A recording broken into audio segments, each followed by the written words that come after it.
It's the tensest moment in the Cold War.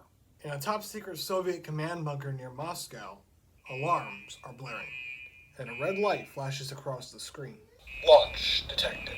According to satellite data, the United States had just launched 5 nuclear missiles at the Soviet Union, and one man, a mid-ranking officer named Stanislav Petrov, had to make a decision. Retaliate or do nothing. And his choice would decide if the world ended that night. To give background on exactly how tense things were, President Reagan had called the USSR an evil empire, and the Soviets were genuinely expecting a real invasion. In United States schools, nuclear missile drills were commonplace, and in Moscow, everyone knew that if nuclear missiles were launched, retaliation had to be immediate. Officers were trained that there should be no verification, no thought process. If nukes show up on the radar, retaliate. Mid-ranking Soviet officer Stanislav Petrov was in the bunker that night, surrounded by computers, telephones, and maps lit in red. Stanislav Petrov was 44 years old at the time, a Soviet lieutenant colonel. He grew up during Stalin's purges. He knew that when the Soviets retaliated, it meant annihilation. His friends described him as calm and stubbornly rational, a man who followed basic logic. And this man and his logic would be the only thing that stood between peace and the end of the world. Just past midnight, Petrov's console lit up. One missile detected from the United States. Then another, and another, and another, and another. There were 5 incoming missiles. Everyone froze.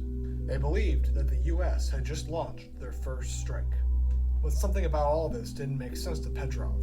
Why would the US only send 5 missiles? The US has hundreds of missiles. Why would they send only 5 and give the Soviet Union the ability to retaliate? But the data said that the launch was real.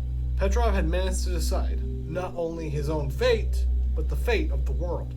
He could either launch full-scale Soviet retaliation or do nothing and get tried for treason and likely put to death. Amid all the chaos, Petrov made his decision. He picked up the phone and called to the command center in Moscow.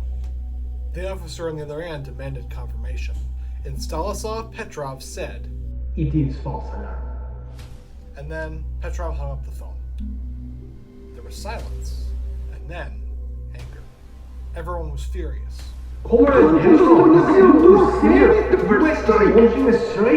But Petrov stood firm. It's wrong. There is no attack.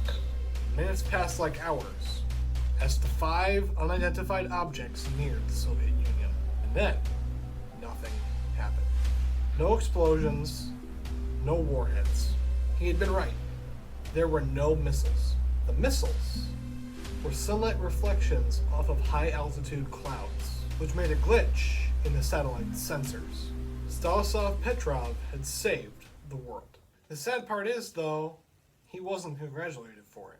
He was scolded by his superiors, the incident was covered up, and he quietly resigned, his health collapsing from the stress. The incident remained a secret of the Soviet Unions. Nobody even knew his name until the 1990s.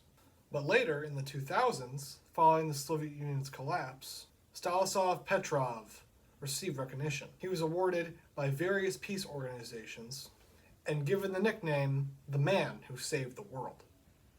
He lived humbly his entire life, until his death in 2017 at the age of 77, where he will forever be remembered as the man who saved the world.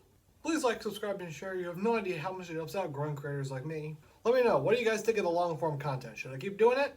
And remember, another day, another story.